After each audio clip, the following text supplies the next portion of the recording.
Illinois Stories is brought to you by the Corporation for Public Broadcasting and by the support of viewers like you. Thank you.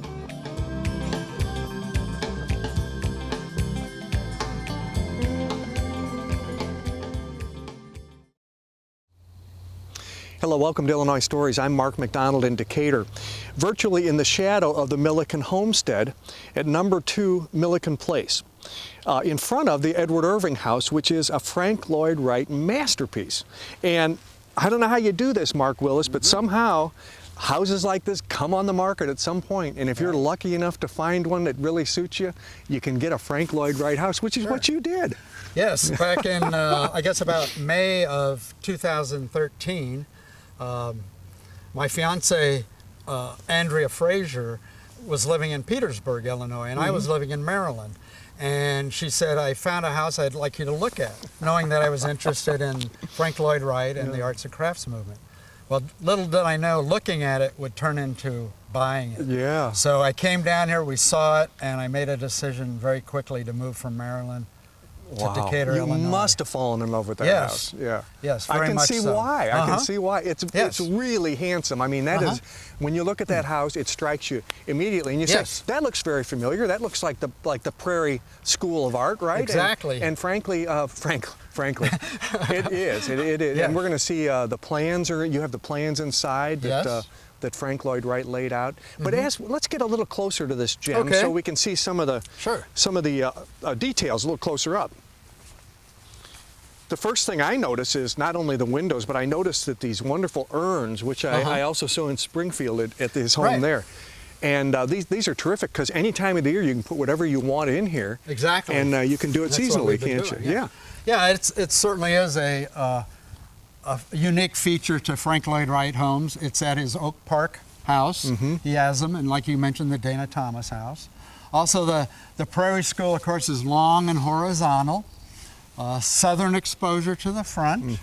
Entrance around the side. Large overhangs to add some shade from the sun, but also to shade the inside so that you could sit out on the porches and be comfortable in the summertime. Yeah, and look at all the glass. Look at all the art glass, stained glass, and just floods. The rooms just flood with light, don't they? And it's, of course, all original, stained glass, art glass, and we're in the process of protecting it. We've protected the downstairs from elements now. You put on storm windows, huh? That's a big job. Yes, and then on the upper ones, right now we have put on a temporary coat of paint. There needs to be a lot of work done to them. A lot of dry rot to those windows. I hear originally this was not going to be a brick house. It was going to be a stucco or a plaster house. Yeah, on the original plans it showed all stucco where you see the brick right now. And Marion Mahoney, who took over for Frank Lloyd Wright in the construction phase of the house, her and Mr. Irving decided to go with brick instead. And I certainly think it was a good move to have the brick here instead of all stucco. Let's go around the side of the house. Okay.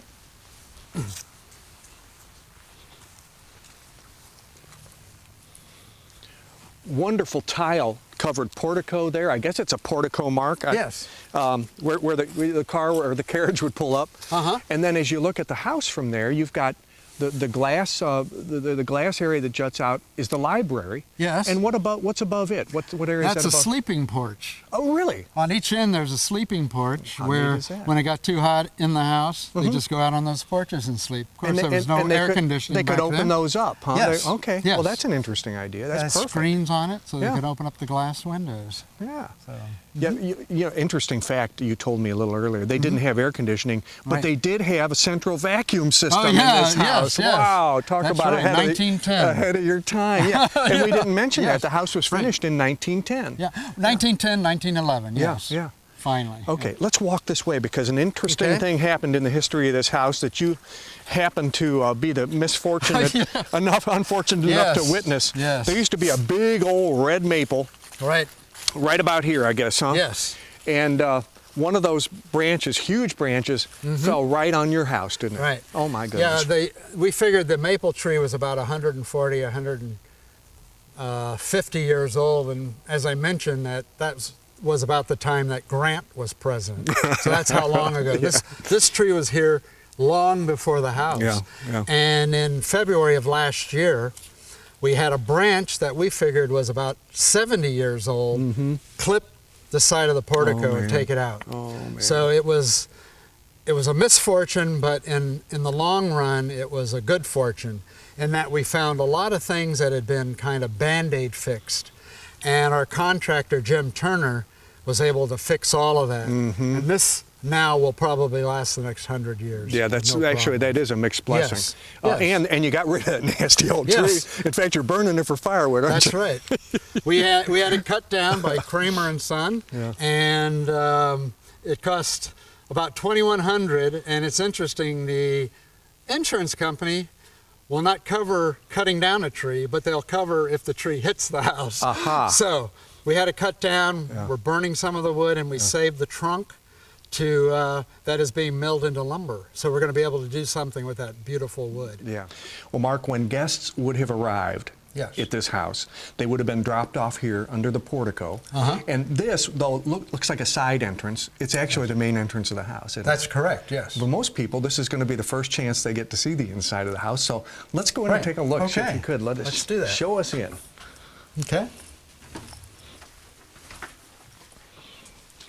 Now you have this little hallway, you know, and it serves a purpose, doesn't it? Because what Frank Lloyd Wright wanted to do was he wanted to ease you in, didn't he? That's correct, yes. And he wanted you to kind of come in through like it was a tunnel, and then be amazed when when you actually came into the house. And of course, there's a window there now that was added later. I guess one of the owners decided it was too dark, and didn't realize maybe what it was. So the tunnel effect isn't the way it was when it was originally designed. It would have been dark here, and then you walked in and the house would have opened up to you. Exactly, yes. This is nice, though, because look, we'll see this throughout the house as we go. These radiator covers are Frank Lloyd Wright designed and built in, and it's just terrific. He did not like ugly radiators.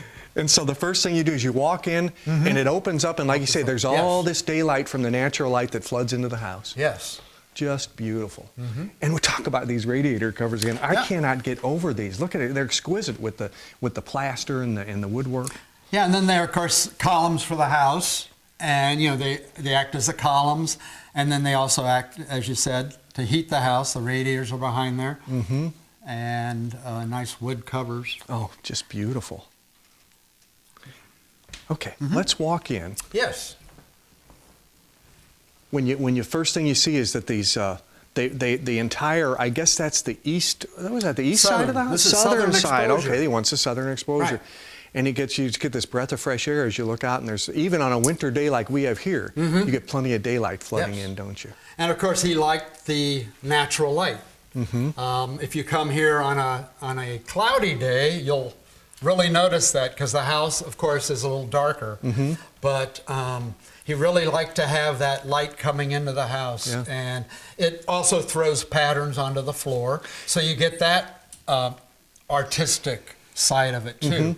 How the stained glass reflects the shadows onto the floor. You're very fortunate. The stained glass that was designed and built into this house, it's all still here, isn't it? It is all still here. Amazingly, all of it is. There's a few pieces that are missing, but all downstairs, all of the original stained glass is here. And we're going to see as we go through the house, too, he had some interesting ideas about where to put stained glass. Yes. Because if you get away from the outside of the house, he still has some ideas about how to get light into the dark areas of the house by using the stained glass. And we're going to see that as we go. Yes, you bet. Now, I love this fireplace. This is, I mean, this fireplace is probably something like 16 feet across. Yes. And this was a serious family area, wasn't it? This is where you're going to spend some time. This is of course, the living room. Again, we mentioned is for conversation, for meeting guests, to entertaining your guests. And you have, of course, the fireplace is the main focus point in that. He used Roman tile.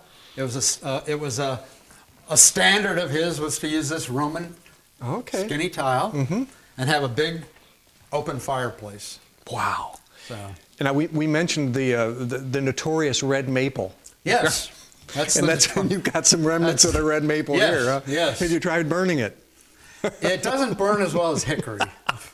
But it does burn. It's a pleasure to burn it, though, isn't it? Yeah. And luckily we have a gas fireplace, so you can turn on the gas and still burn the wood. Yeah. But, Okay. So you can get it started with gas, but then once you get it going, the wood takes over. That's terrific. Yes. So you do use it. Oh, all the time. Yeah, all the time.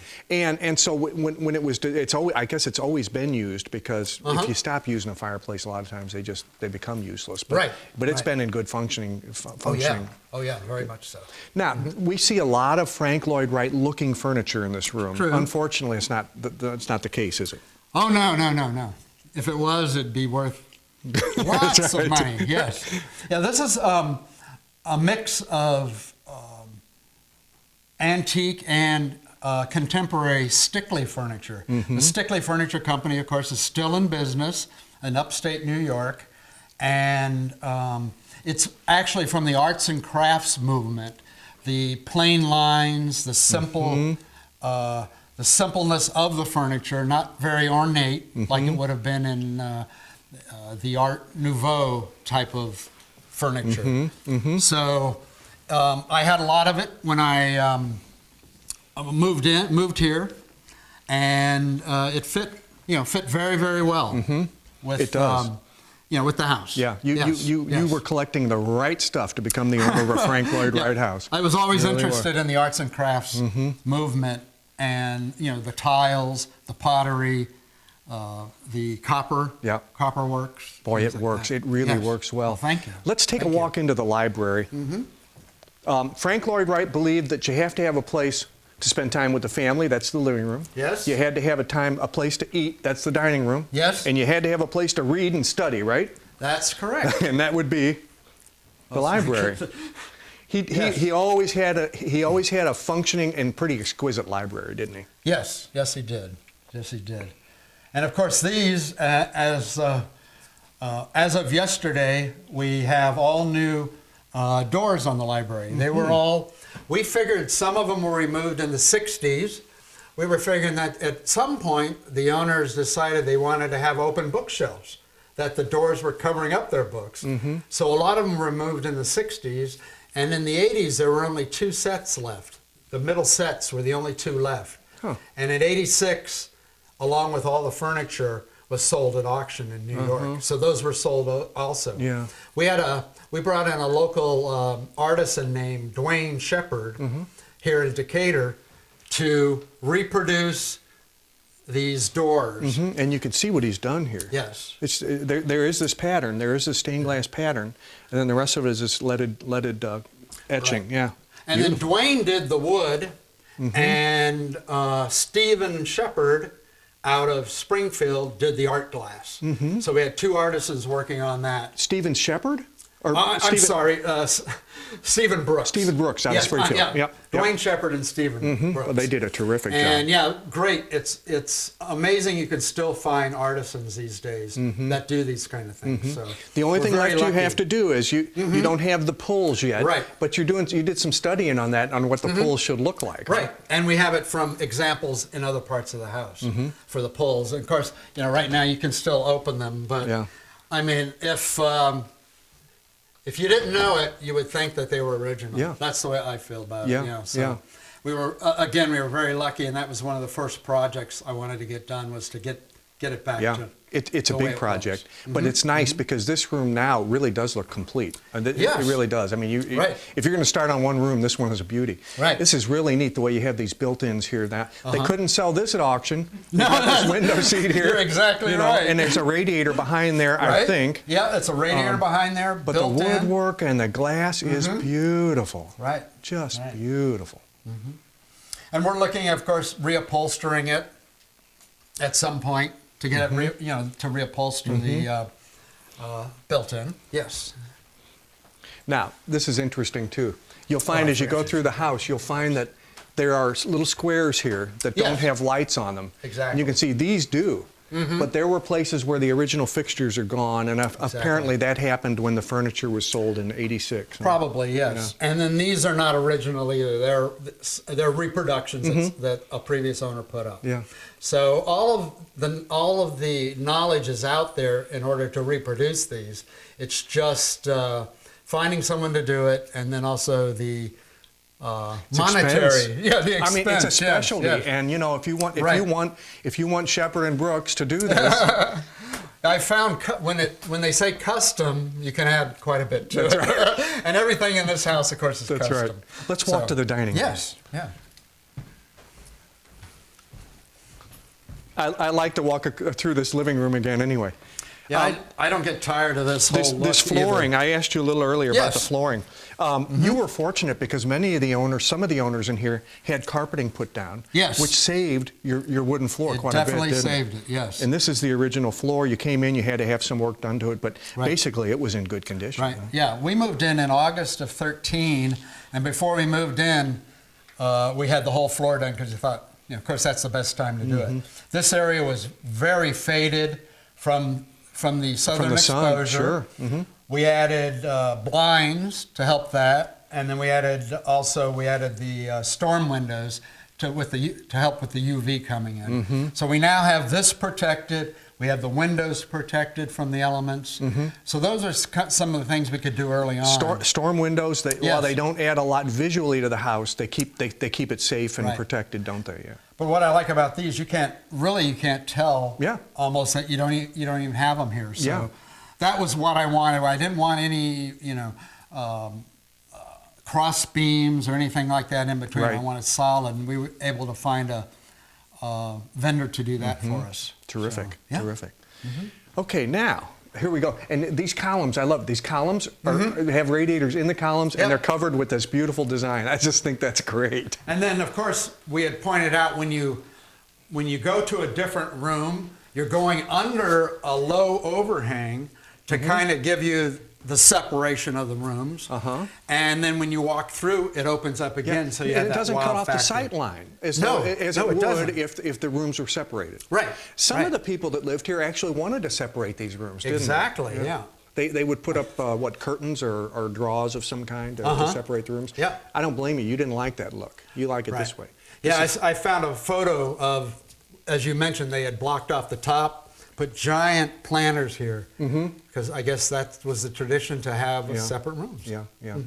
Yes. But Frank Lloyd Wright liked he'd like to continue the flow. Yes, and exactly. And that's the way this worked. Again, we got these gorgeous windows in here on three sides of the dining room.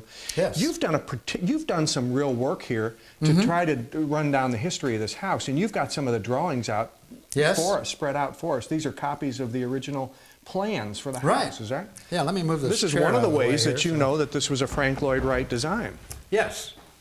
And that was some of the points that we were looking at, because there has been dispute whether or not this is a true Frank Lloyd Wright house. And we found different elements that we think prove that point. And one is this is a reproduction of the drawings from February 14th, 1910. Of course, we know that he wasn't here on site to oversee the house. He was in Europe. He went to Europe in 1909 to work on some plans and some of his drawings. So he was not actually here to oversee it, but one of his proteges, Marion Mahoney, actually did the oversight and finished the house here. As well as number 1 and number 4 on this street. But with the elements that we found, the radiator covers, some of the woodwork, lighting, stained glass, that's how we are once again proving that it is a Frank Lloyd Wright house. And we have a local historian from the U of I who taught architectural history for many years. Yes. He certainly has come to the belief that it is a Frank Lloyd Wright design. Yeah. And in fact, this book right here was done by him. And it is, I think it's the foremost book on this street. It discusses the whole street and these houses. Excellent book to pick up. Yeah. And then he's done, of course, several other ones. Terrific. Do you and Andrea entertain in this wonderful dining room? We do. We do. Man. Once in a while, of course. I'd be real proud. I'd be real proud. It's just beautiful. Mark, before we go upstairs, one of the first things you see as you come into the house in this sort of parlor area is a built-in grandfather clock. Yes. I don't know, I've ever seen one before. It's cool. And of course, we know the cabinetry of it is original. We are not so sure. We're investigating right now about the innards of it, whether or not the works are still original. Can I open that and show it? Yes, please do. It certainly looks old enough to be. Yeah, we think the weights are. We don't think the pendulum is, and the face of the clock looks like it's been replaced. We have found another face, and we're kind of looking at that one to see if that may have been the original. Again, why would you modernize something like that? But people do different things. Well, but you know the reasons. way it's built in. You know that the glass and the wood. You know that's original. That's the important thing. Exactly. And then behind you, over your shoulder, you love big old clocks. Apparently, you brought this one in with you. I've never seen anything like that before. Yeah, this was built by the Stickley Furniture Company in upstate New York. The original is in the poster next to it. The original is in the Grove Park Inn. It's from 1913. The Grove Park Inn is an arts and crafts hotel that is all the type of furniture that is in our house here.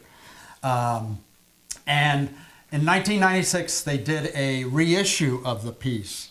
And this is number 6 of 50. Wow. So I was really lucky enough to get that, and it certainly has become a very valuable piece in the collection. It looks terrific in here, too. It really does. And heading upstairs, I kind of like this touch. You described to me that this is a Frank Lloyd Wright sort of a landmark, kind of the way he steps up the whatever this cover is here on the wall.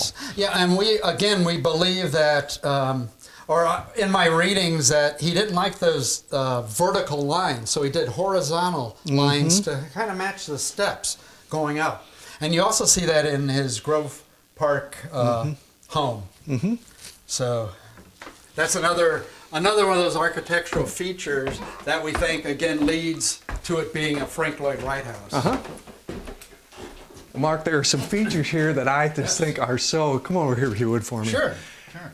Just to light up the steps a little bit. You know, it helps to have a little glass with a little natural light in there, and you can see what they've done here. This is really nifty. Yes, and of course, the stairway is very dark, and during the day, there's skylines in the roof, and during the day, the sun shines through and lights up this area.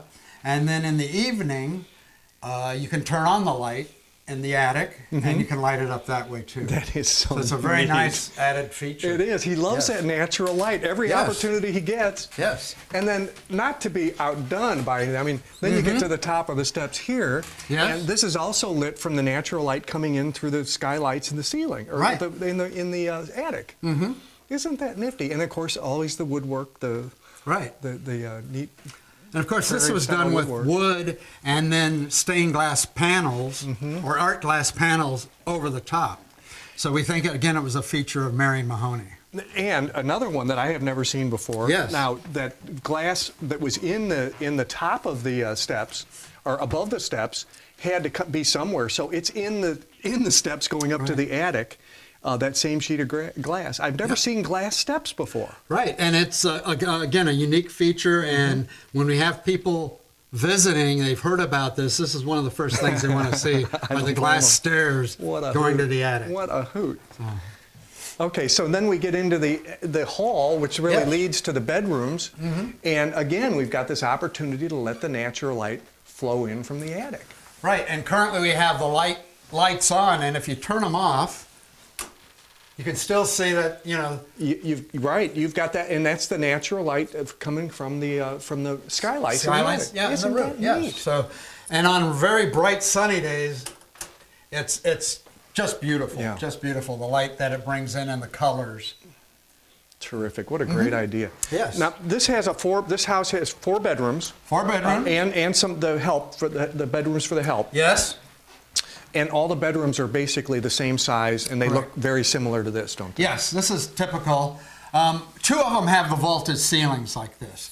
So I thought again, an interesting architectural feature. You walk in and it opens up for you again to give you that openness of the bedroom. Yeah. And of course the light from it's southern exposure, so you get the light coming through the art glass into the room at all times of the day. So it's always a nice bright area to be in. Yeah, just terrific. Okay, Mark, now to the to the back of the house. Backs of the houses are always neglected a little bit, except Frank Lloyd Wright made sure that he didn't neglect this one at all. Before we get to the house, this monster, you probably noticed this right off the bat, didn't you? Yes. Oh, yes. What about this tree? Well, this is a red oak, and I've been told that it's the oldest red oak in Macon County. Yeah, I believe it. It's a massive. It's beautiful. Just massive.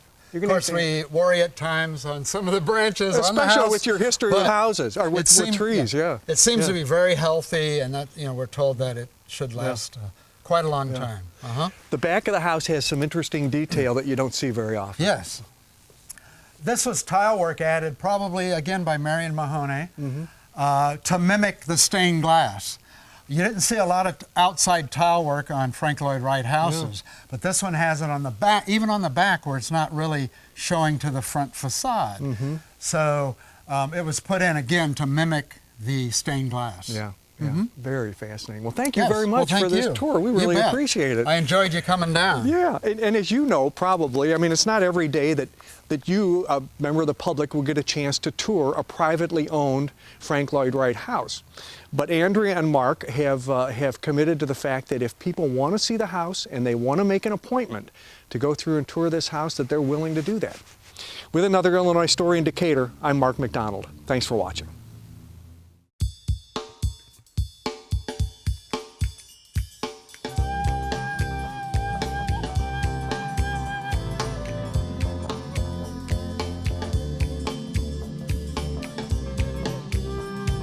Illinois Stories is brought to you by the Corporation for Public Broadcasting and by the support of viewers like you. Thank you. For a DVD copy of the program you've just seen, send $19.95 to Network Knowledge, P.O. Box 6248, Springfield, Illinois 62708. Be sure to include the program name, subject, and when the program aired. You can also order with your credit card by calling 800-232-3605.